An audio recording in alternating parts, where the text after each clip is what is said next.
Eu vou começar de novo com o poema de Mário Quintana, que diz que nós podemos prometer atos, mas não podemos prometer sentimentos. Atos são pássaros engaiolados, sentimentos são pássaros em voo. E por vezes nós, e na maioria das vezes, nós não temos muito controle sobre esses pássaros que estão por aí voando dentro do nosso coração, na nossa cabeça, ao redor da nossa vida, e de sentimentos que tomam conta da gente de forma avassaladora. E hoje, os sentimentos que não são bem-vindos, e que nós sim, eles são sentimentos que eles são verdadeiros, eles existem, mas eles não são bem-vindos dentro de nós. São sentimentos como tristeza, como um vazio, uma vontade de não existir e um cansaço sem fim. Vazio. O que é o vazio? O vazio é aquela coisa de falta sentido, falta motivo, parece que falta verdade, falta cor. O cansaço de um esgotamento de coisas que nós não aguentamos mais. Eu separei algumas fotos que eu acho que retratam melhor esses sentimentos do que qualquer coisa que eu diga. Eu queria soltar essas fotos. Marquinhos, vem colocando aí. Aí a ideia do cansaço. Quem já fez isso? Quem tem óculos então? Aquela hora que você tira o seu óculos assim e você pega assim, né? Parece que você está espremendo alguma coisa para ver se sai alguma coisa de dentro da cabeça. Geralmente não melhora. 6:50. Está tarde para alguns, né? Muito cedo para outros. Mas aquele relógio que não quer, aquela cama que não quer largar a gente, o relógio que não quer parar de tocar, e a vontade, o cansaço de enfrentar mais um dia, de acordar para mais um dia, algo às vezes difícil.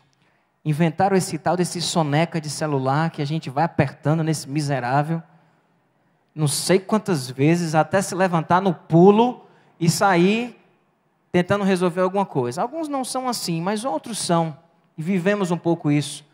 O cansaço de dormir, tem gente agradecendo aí pelo mestrado. E eu acho que essa pessoa ligou para a orientadora e quando terminou a ligação, está vendo o telefone? Desligou o telefone e arriou em cima dos livros.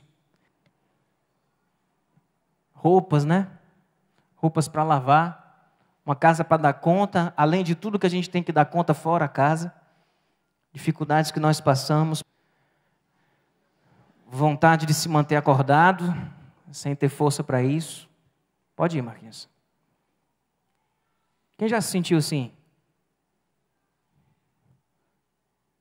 Peso na cabeça, né? Uma coisa em cima da gente, passa aí. E assim?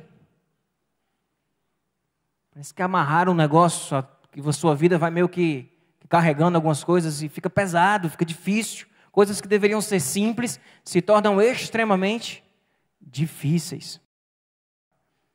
A solidão, estar se sentindo sozinho, contemplativo, talvez pensando em coisa que nem deveria pensar.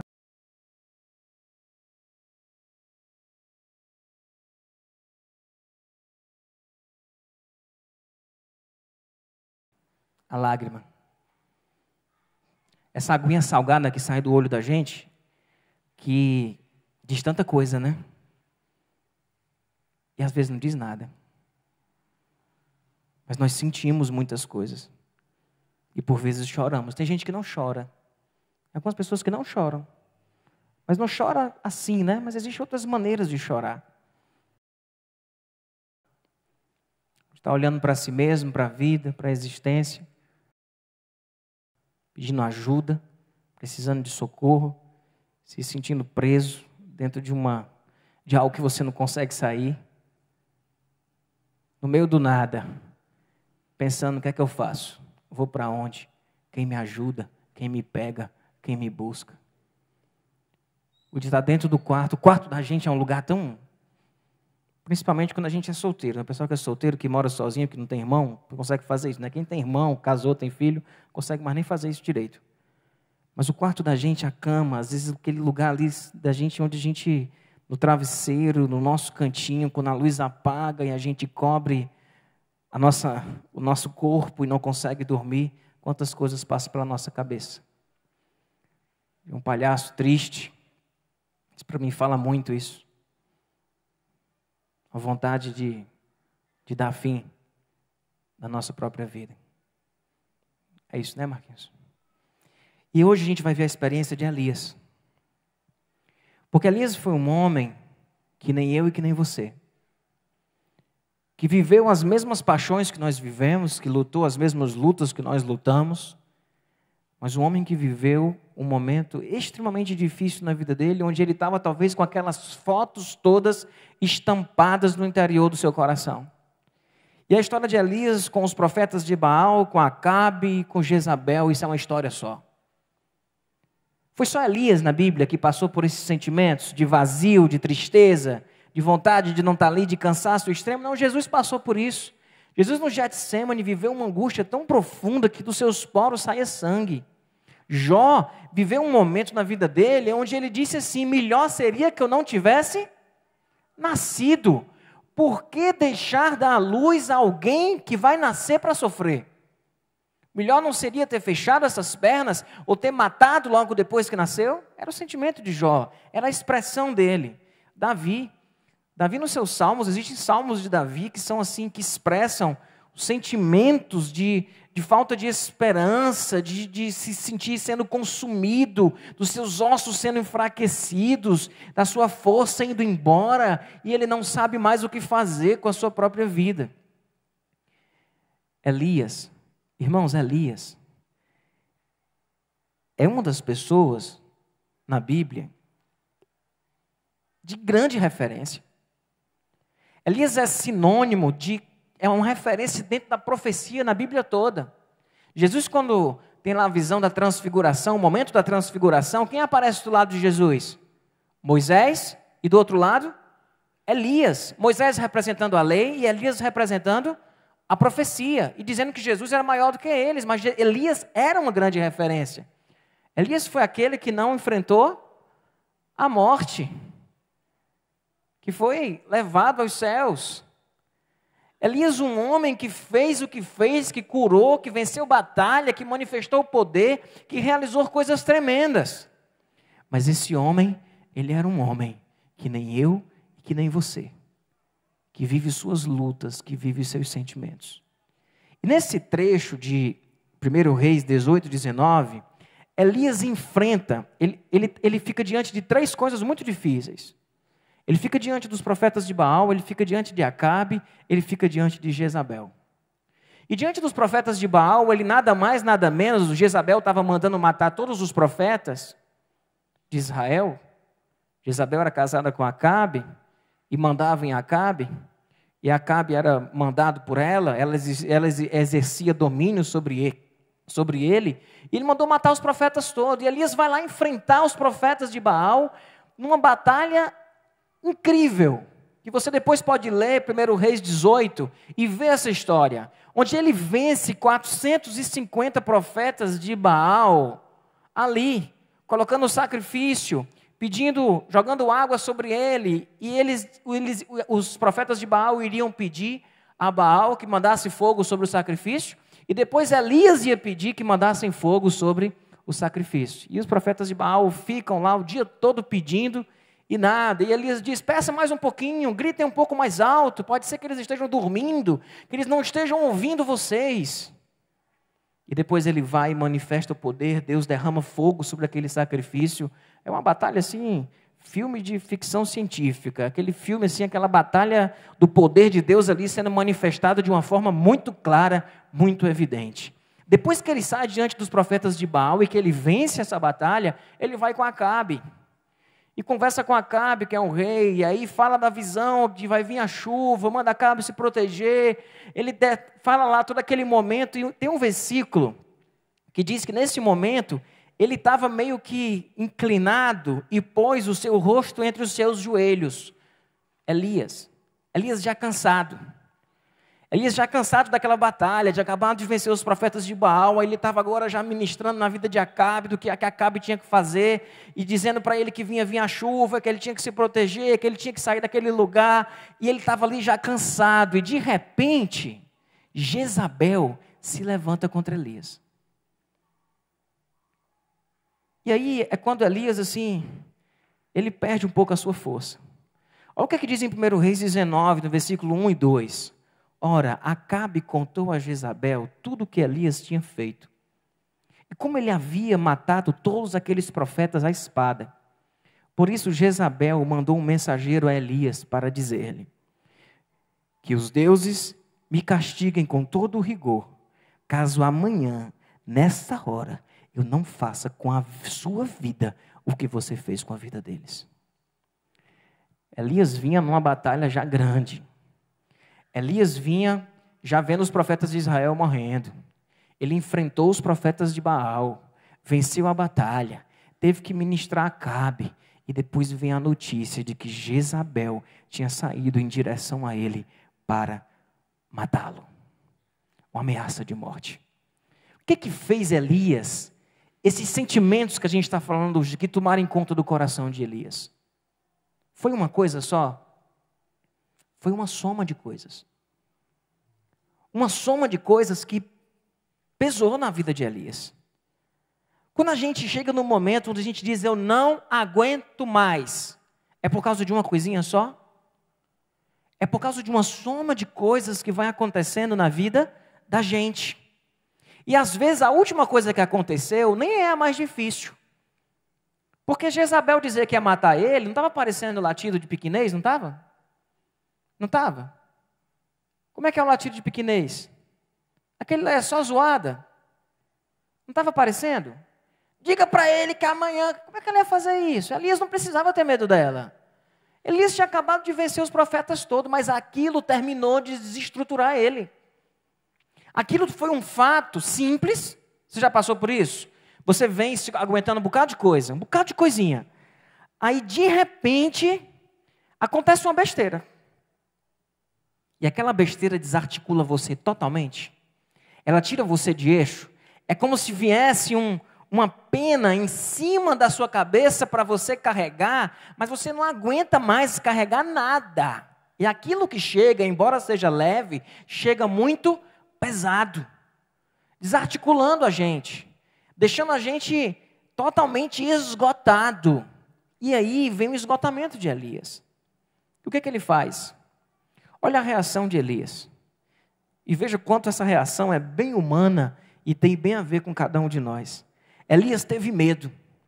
E ele fugiu para salvar a sua vida. Existe alguma coisa mais natural do que isso? Ele teve medo e ele quis preservar a sua vida. Em Betseba de Judá, ele deixou o seu servo. É como se ele tivesse, vamos fugir. Vou fugir. Aí no meio do caminho, ele deixa o servo, acaba ficando sozinho. Então ele, além de estar fugindo, com medo, ele acaba ficando sozinho. E ele entra num deserto. Ele entra num deserto. E caminha nesse deserto um dia. Perceba como é que está Elias aqui. Um dia, ele chegou a um pé de giesta, sentou-se debaixo dele e orou pedindo a morte.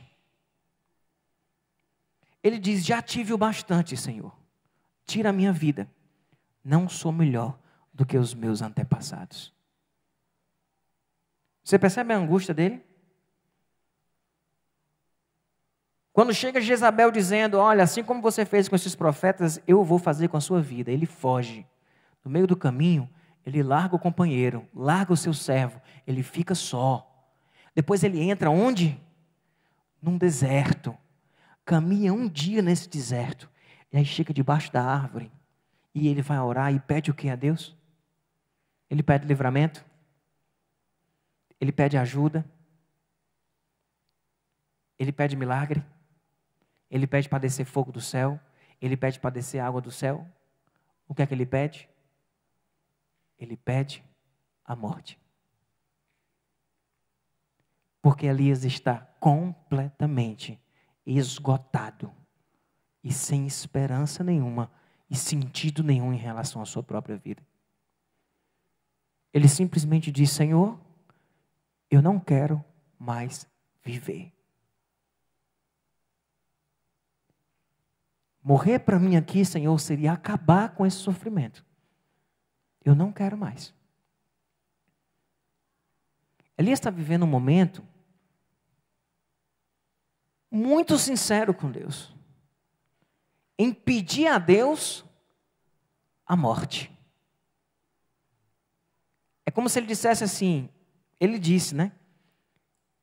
Ele pede a morte e diz, já tive o bastante, Senhor. Tira a minha vida. Interessante que Elias não está com um pensamento suicida. Ele está não querendo mais viver e pedindo para Deus tirar a vida dele. Elias não está cogitando a possibilidade dele mesmo tirar a sua vida, embora talvez isso possa ter passado pela cabeça dele. Mas ele está olhando para Deus e dizendo, Deus, tira a minha vida, eu não quero mais viver.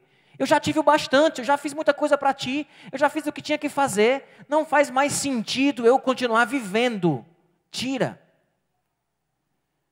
É o esgotamento, é o desespero. Fernando Pessoa tem um poema dele, que ele diz que existe um cansaço de existir, de ser, só de ser. O ser triste brilhar ou sorrir. Existe um cansaço de existir. Era isso que Elias estava sentindo. Um cansaço de existir, de ser, só de ser. Clarice Lispector diz que mas o pior é o súdito cansaço de tudo. Parece uma fartura. Parece que já se teve tudo, que não se quer mais nada. Não parece isso que Elias estava dizendo? O que ele disse? Já tive o bastante. Tira a minha vida. Era como se ele tivesse cansado de ser. Ele disse, eu não quero mais ser profeta, eu não quero mais continuar aqui, eu já fiz o que eu tinha que fazer, não faz mais sentido continuar vivo, Senhor, eu estou cansado, tira a minha vida, chega, basta. Percebe, irmãos? O esgotamento, o estresse batendo lá em cima, a falta de esperança, batendo forte dentro do coração dele. A falta de sentido de continuar existindo. E aí eu pergunto, como é que Deus trata o nosso esgotamento? Como é que Deus trata a gente quando a gente está desse jeito? Será que Deus pega a gente pela mão e diz, venha cá, seu caba, deixa eu lhe dar umas palmadas para você parar de pensar essas besteiras? Será que Deus simplesmente chega na vida da gente e fica observando e não faz nada? Será que Deus aponta um dedo e julga a gente por que nós estamos sentindo isso? Por que nós estamos sentindo um vazio? É mais ou menos assim, se Deus chegasse e dissesse, meu filho, por que você está sentindo isso? Eu morri na cruz por você, eu lhe amo, você tem uma vida, eu te dei saúde, por que tu está reclamando da vida? É assim que Deus chega para a gente? Deus não chega para a gente assim. A gente chega assim para a gente chega assim para as pessoas que estão passando por esse tipo de dificuldade. Nós chegamos dando carão, dando sermão, dizendo que você é um malagradecido, né? Esse negócio de malagradecido é a cara daqui, né? Você é um malagradecido, tem tudo na vida e fica reclamando. Não sei como é que reclama. Olha fulano de tal, olha a vida de fulano e fica mostrando quem está pior. A gente fica querendo calar o outro com carão, com o dedo na cara, com foto de gente que está vivendo diferente, pior que a gente. Mas Deus não faz isso com a gente. Deus sabe chegar junto de quem está sentindo o que Elias estava sentindo. Deus sabe melhor do que nós mesmos que sentimento é esse, porque Ele nos criou, Ele nos conhece, Ele sabe da sua vida, Ele sabe da sua história. E sabe qual é a primeira coisa que Deus fez com Elias? Isso para mim é fantástico. Porque quando Elias diz, Senhor, eu quero morrer, eu não quero mais viver, parece que ele está ali batendo o pé, né? Não aguento mais, não quero mais viver, a vida não faz mais sentido, tira a minha vida, eu não quero mais isso. O que é que Deus faz com ele? Deus supre as necessidades de Elias. Olha a continuação do texto, porque é impressionante a ação de Deus na vida de Elias. Depois de dizer isso, ele se deitou debaixo de uma árvore e dormiu. De repente, o anjo tocou nele e disse, levante-se e coma. Elias olhou ao redor e ali, junto à sua cabeça, havia um pão assado sobre brasas quentes e um jarro de água. Ele comeu, bebeu, deitou-se de novo. Você está percebendo como é que Deus age às vezes na vida da gente? Você imagina uma pessoa trancada no quarto, dizendo que não quer mais viver, aí chega lá e abre a porta, aí diz, bota uma comida bem bonitinha lá do lado e diz, come, levanta e come. Ele comeu, bebeu, deitou para dormir de novo. E Deus deixou ele dormir. Deus deu comida para ele e deixou ele dormir. Ele recebe um pão quente. No povo, não foi um maná caindo do céu gelado lá, não. Foi um pãozinho na brasa. Imagina com uma pastazinha de alho passada. Uma água aromatizada. Essas coisas que Deus faz na vida da gente. Vai explicar. Por isso que a gente está sem esperança nenhuma, desesperado. Deus chega com um cuidado especial, assim, para suprir a nossa, para refazer a nossa força, para recarregar a nossa bateria. Deus chega com um mimo, Deus chega com aquilo que a gente está precisando. Deus chega com uma coisa que a gente menos espera para suprir uma necessidade da gente. Ele vai, come, dorme de novo. Versículo 7. O anjo do Senhor voltou-se, tocou nele e disse, levante-se e coma, pois a sua viagem será muito longa. Ele de novo, levante-se, coma, ele dorme de novo, ele come, ele dorme, aí ele come, aí ele dorme, aí ele acorda, aí ele come de novo e Deus bota ele para andar. Vai que a viagem vai ser longa. E Deus leva Elias para onde? O anjo leva Elias para onde? Para o encontro com Deus. Deus trata o nosso esgotamento nos levando para o encontro com Ele. Deus manda anjo para suprir a necessidade da gente, para deixar a gente dormir, para dar comida para a gente, depois levanta, toca no ombro, vamos para ali? Vamos ali? Não, vamos, cara, vamos, vai ser bom. Vamos ali para Horebe. Onde é Horebe? É um monte ali, Horebe, onde Deus está lá, vamos lá. Aí ele vai, olha o que é que diz aqui, 1 Reis 19. Então ele se levantou, comeu e, de novo, imagino que Elias terminou isso aqui com uns 2 quilos a mais. E fortalecido com aquela comida, ele viajou, eu acho que ele não engordou não. 40 dias e 40 noites. Até chegar a Horebe, o monte de Deus. Elias vai para um lugar que era um lugar da habitação de Deus, entendido como lugar da habitação de Deus. Deus chama ele para um encontro com ele. Disse, vem cá que eu quero estar com você. E ele vai. E quando chega lá, o que é que Elias faz? Deus vai lá para ouvir Elias. Olha o que é que diz o versículo 9 de 1 Reis 19. Quando Elias chegou em Horebe, o que é que ele fez? Ele foi para o shopping? Foi?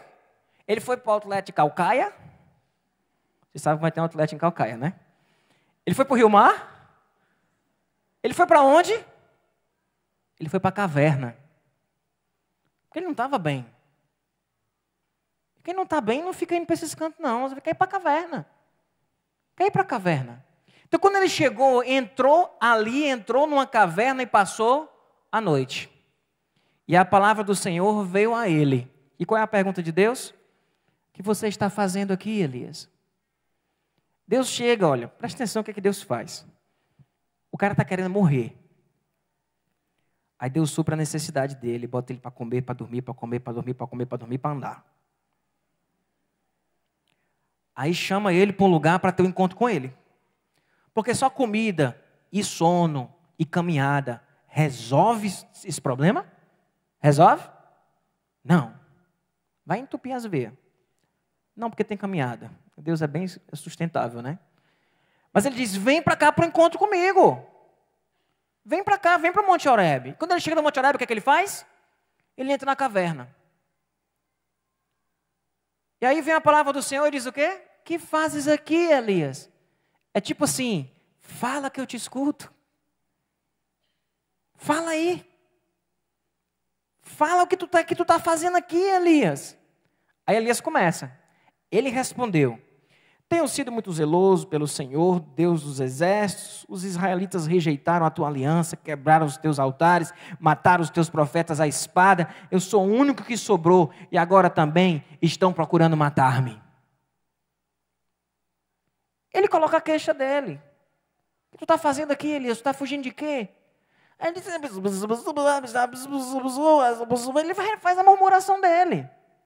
Ele diz, olha, eu estou aqui, o povo lá tudo se corrompeu, estão querendo me matar, eu sou o único profeta, não sobrou ninguém, e ainda estão querendo me tirar a vida. Interessante que ele mesmo estava querendo morrer, né? E agora está achando ruim porque estão querendo tirar a vida dele. Percebe? Como a gente é incoerente quando a gente está vivendo esses momentos. Porque ele tinha dito, eu quero morrer.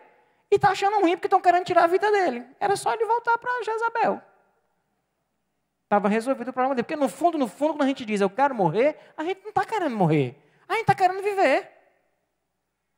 A gente está querendo viver. E aí ele fala a lamentação dele. Depois que Deus alimenta ele, que traz ele, fala Elias. Aí ele fala a ladainha dele todinha. E Deus, o que é que faz? Escuta. E depois Deus se manifesta. Olha o que é que diz em 1 Reis 19. O Senhor lhe disse, saia e fique no monte, nas presenças do Senhor, pois o Senhor vai passar. Então diz, olha, sai da caverna e fica no monte, porque o Senhor vai passar. Sai e fica no monte que o Senhor vai passar. E começa a história aí de Deus se manifestando. Então veio um vento fortíssimo, que separou os montes, esmigalhou as rochas diante do Senhor, mas o Senhor não estava no vento. Depois do vento houve um terremoto, mas não estava no terremoto. Depois do terremoto houve um fogo, mas o Senhor não estava no fogo. Depois do fogo houve um murmúrio de uma brisa suave. Quando Elias ouviu, puxou a capa para cobrir o rosto, saiu e ficou na entrada da caverna. E uma voz lhe perguntou, que fazes aqui, Elias? Deus para ouvir Elias de novo, porque Elias não estava precisando falar, não era uma só vez, não. É nos ouvindo, 2. Porque Deus escuta, aí ele vai depois se manifesta e depois ele escuta de novo. Mas interessante, irmãos, que Deus não veio no terremoto, Deus não veio no vento. Deus veio numa brisa suave se revelando a Elias. Às vezes a gente está atrás de um terremoto que resolva os nossos problemas. A gente está atrás de um vento forte que resolva a nossa vida. A gente está atrás de um fogo que desça do céu, que queime tudo, que só sobe tudo de bom na minha vida. E Deus se manifesta a Elias de uma forma suave, uma brisa suave, revelando a Elias e perguntando mais uma vez, o que fazes aqui, Elias? E aí Elias vai e repete tudo de novo. É quase uma cópia do outro versículo. Respondeu ele, tenho sido muito zeloso pelo Senhor, Deus dos exércitos, os israelitas rejeitaram. Mesma coisa, é Ctrl+C, Ctrl+V. Parece o mesmo versículo, mas não é, é outro. Ele repete a mesma coisa. E Deus faz isso com a gente. A gente precisa às vezes falar uma coisa só uma vez. A gente fala e a gente repete. Quem está acompanhando gente que está passando por um momento desse, você escuta quantas vezes a pessoa dizendo a mesma coisa? Reclamando do mesmo problema, falando da mesma situação. Quantas vezes, irmãos? Milhares, milhares e milhares. E Deus faz isso com a gente. Elias, que fazes aqui? Elias repete a mesma coisa. Elias repete a mesma coisa para Deus. Deus quer escutar cada um de nós. Não importa quantas vezes você já tenha falado, Deus chega e diz, por que você está assim? Eu quero te escutar, fala o que você está sentindo. Qual foi a última vez, meu irmão, que você teve um diálogo sincero com Deus a respeito das coisas que você tem sentido? Qual foi a última vez? Porque a gente às vezes fica reclamando para as pessoas, ou soltando o nosso veneno para quem está ao redor da gente, mas não para diante de Deus, para dizer para Deus o que a gente está passando. Por que a gente está sentindo o que a gente está sentindo? Por que algumas coisas têm sim tomado conta do nosso coração? Você fez isso com Deus? Quando que você fez? Porque Deus está perguntando, o que fazes aqui? olhando para você e dizendo o que você está fazendo nessa caverna. Por que você está debaixo dessa árvore querendo tirar a sua vida? Fala. Diz o que você está sentindo. Ele dá pão para a gente, Ele dá água para a gente, Ele leva a gente para o encontro com Ele. Deus não desiste da gente, irmãos. Deus continua cuidando da gente, cercando a gente, para levantar a gente de novo. Para nós não ficarmos ali abaixados, afundados numa situação. Mas aí o que é que Deus faz com Elias depois disso? Ele dá uma missão para Elias. Porque Deus não é simplesmente de ficar também ouvindo você e dizendo, pronto, terminou a hora, pode ir. É mais do que isso. Deus pergunta o que você tem, você fala. E aí Ele vai te dando pão, Ele vai te dando água, Ele vai levando você para caminhar. E tem hora que Ele te dá uma missão. E o chamado, ele cura. O chamado traz sentido para a vida da gente. Elias precisava de algo para ser feito. Tanto que Deus nem discute muito com ele, a queixa dele. Deus não começa rebatendo o argumento dele. Deus não começa rebatendo. Ele começa dizendo, a mostrar que existem pessoas precisando dele. Que existe algo a ser feito. No momento em que Elias está desistindo de tudo, Deus dá alimento para ele, Deus escuta ele e bota ele para fazer alguma coisa. Olha o que Deus diz para ele. O Senhor disse, volte pelo caminho de onde você veio e vá para o deserto de Damasco. Chegando lá, unja Azael como rei da Síria. Unja também Jeú, filho de Nissim, como rei de Israel. E unja Eliseu, filho de Safate, de Abel-Meolá, para suceder a você como profeta. Ele pega ele e diz, olha, você vai sair agora, vai voltar pelo caminho. Eu acho que Elias deve ter ficado assim, sim, mas ele manda eu falar, eu falo. E aí ele vai e manda eu fazer, e ungir um, ungir o outro. Deus está colocando Elias para fazer coisas, porque é importante naquele momento Elias entender o propósito dele. E ele vai cumprir propósitos de Deus na vida dele. Não há nada melhor, meus irmãos, quando nós estamos sem esperança, sem sentido, com vazio no nosso peito, que Deus chega para a gente e chama a gente para cumprir propósitos dele na nossa vida. Em que Deus chega para a gente e dá uma missão para a gente. Dá uma missão. Deus coloca Elias para fazer isso daí. Ao mesmo tempo, depois de dar a missão, ele oferece a resposta a Elias. E qual era a queixa de Elias? Eu estou sozinho. Todo mundo está fazendo tudo de errado e só eu permaneci fiel. O que é que Deus diz a Elias? Versículo 18. No entanto, fiz sobrar 7.000 em Israel, todos aqueles cujos joelhos não se inclinaram diante de Baal, e todos aqueles cujas bocas não o beijaram. A queixa de Elias é respondida. A queixa de Elias é respondida.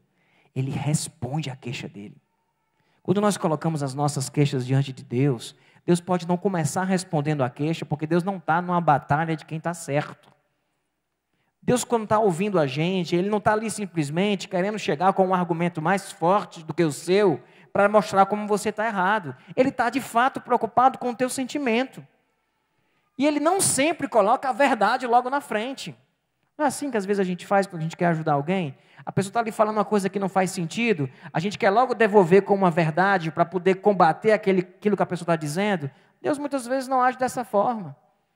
Ele primeiro dá pão, ele manda ele falar, deixou ele falar uma vez, deixou ele falar duas, levou para o monte, se manifestou a ele para ele perceber o quanto Deus era real. Depois Deus vai e chama ele, dá a ele uma missão, um chamado. Só depois disso é que ele vai e diz, Elias, a tua queixa não faz sentido, filho. Você está achando que você está sozinho, mas você não está. Tem mais 7.000 homens em Israel que não dobraram o joelho diante de Baal e nem o beijaram. Não é só você não, filho. Aí ele rebate o conceito, mas ele não começa rebatendo o conceito.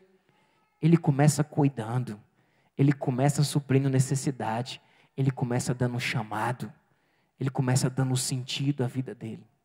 E depois, irmãos, ele dá também para Elias alguém. 1 Reis 19 diz: então Elias saiu de lá e encontrou Eliseu, filho de Zafate. Eliseu deixou os bois e correu atrás de Elias. Deixe-me dar um beijo de despedida em meu pai e minha mãe, disse, e então eu irei contigo. Elias diz: vá e volte, pelo que ele fez. Depois partiu com Elias e se tornou o seu auxiliar. Sabe o que Deus faz na vida da gente? Ele coloca gente do lado da gente para ajudar a gente. Foi isso que ele fez com Elias. Ele pega e coloca gente do lado de Elias, que foi Eliseu. Eliseu passou a caminhar com Elias. Elias não estava mais sozinho. Tinha um ajudante de peso. Era um ajudante que ia ser alguém que ia fazer diferença na vida de Elias. Deus aliviou a carga de Elias. Elias não estava se sentindo sozinho. Ele chegou aliviando a carga dele, mostrando que ele não estava só e colocando alguém para ajudar. É isso que Deus faz com a gente, irmãos.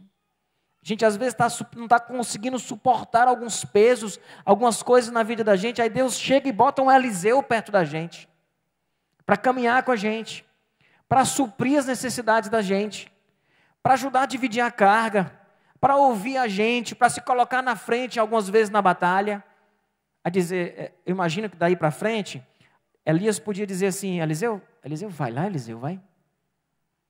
Vai lá tu, vai. Não é bom ter alguém para a gente dizer isso, não é? Ter uma pessoa para a gente dizer: ou vai tu, vai.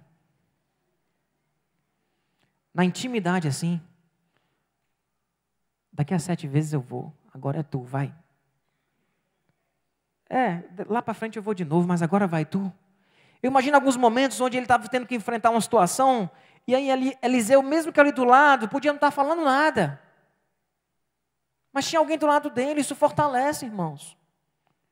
Isso é um motivo pelo qual, às vezes, a gente está dentro de uma casa sozinho, e fica sem medo de estar sozinho, porque está com um poodle.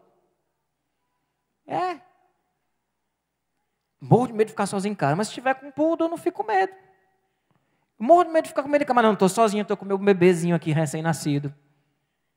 A gente se sente seguro simplesmente por ter uma companhia. Ter uma companhia faz diferença, e Deus deu uma companhia para ele. Deus deu uma companhia para ele.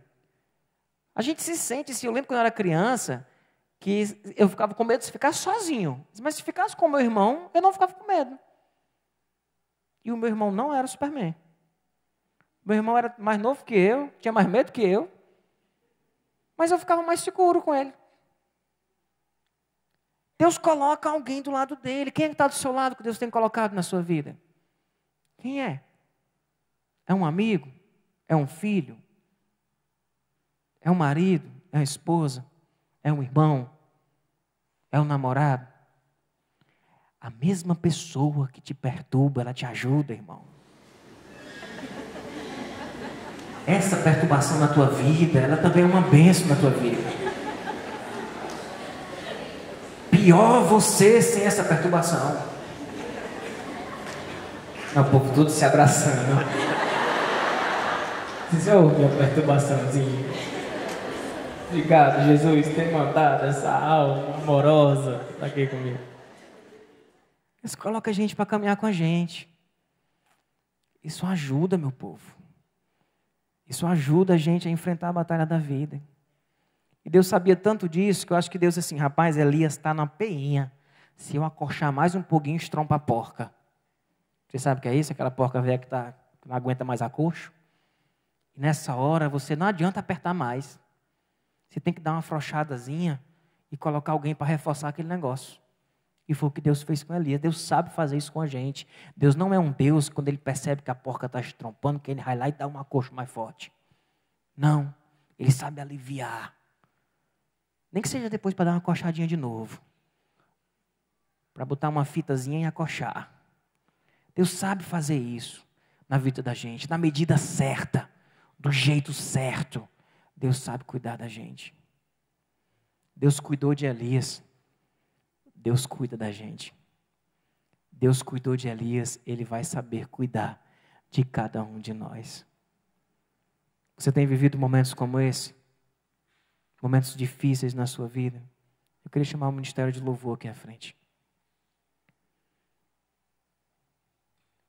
Saiba que existe um Deus que conhece o teu sofrimento, conhece a tua angústia. E que Ele sabe chegar diante de você e simplesmente te dar pão e água quando você precisa de pão e água. Ele sabe chegar diante de você e simplesmente mandar você dormir. Descansa, filho. Descansa.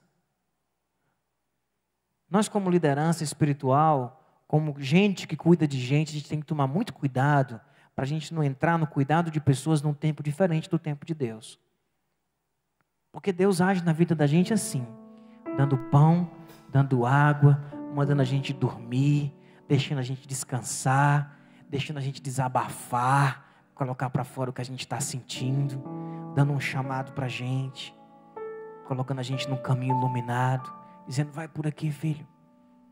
Aí depois Ele vai e coloca um ajudante, Ele dá uma missão, Ele oferece respostas lá no final. Ele não começa dizendo, Elias, tu está errado, Elias. Deixa de ser arrogante, cara. Tu acha que tu é quem? Não. Ele deixa Elias falar. Ele deixa Elias desabafar. E deixa Elias vomitar tudo que estava de ruim dentro dele. E Deus não despreza esse vômito. Tempo certo, Deus trata, Deus limpa, Deus dá aquilo que a gente precisa. Ele oferece as respostas para o nosso coração. Deus, nós estamos diante de Ti, Pai. Tu és o nosso Deus. E como é bom, Pai, perceber a brisa, Pai, da Tua voz, nos chamando de filho, perguntando o que sentimos, nos mandando dormir, levantar, comer, andar, nos dando missão, colocando gente do nosso lado. Oh, Pai, muito obrigado. Muito obrigado, Deus, porque nós podemos seguir com fé, porque cremos e sabemos quem luta por nós. Muito obrigado, Senhor, pelo Teu amor. Muito obrigado, Pai, pela Tua presença, pelo Teu cuidado. E nós lançamos, ó Pai, agora toda a nossa ansiedade diante de Ti, sabendo que o Senhor tem cuidado de nós. Todos esses sentimentos que não são bem-vindos, nós queremos viver experiências contigo, Deus, como Gideão, como Davi, como Josafá, como Elias. Experiências, Pai, que mudem os nossos sentimentos, que gerem novos sentimentos, que venham nos fazer mais plenos, mais inteiros, mais felizes, Pai. Queremos viver isso contigo e queremos seguir com fé, porque sabemos que o Senhor tem cuidado de nós. Olha para a dificuldade de cada um aqui, para a angústia e para o sentimento de cada um, e derrama sobre o Teu povo a Tua bênção.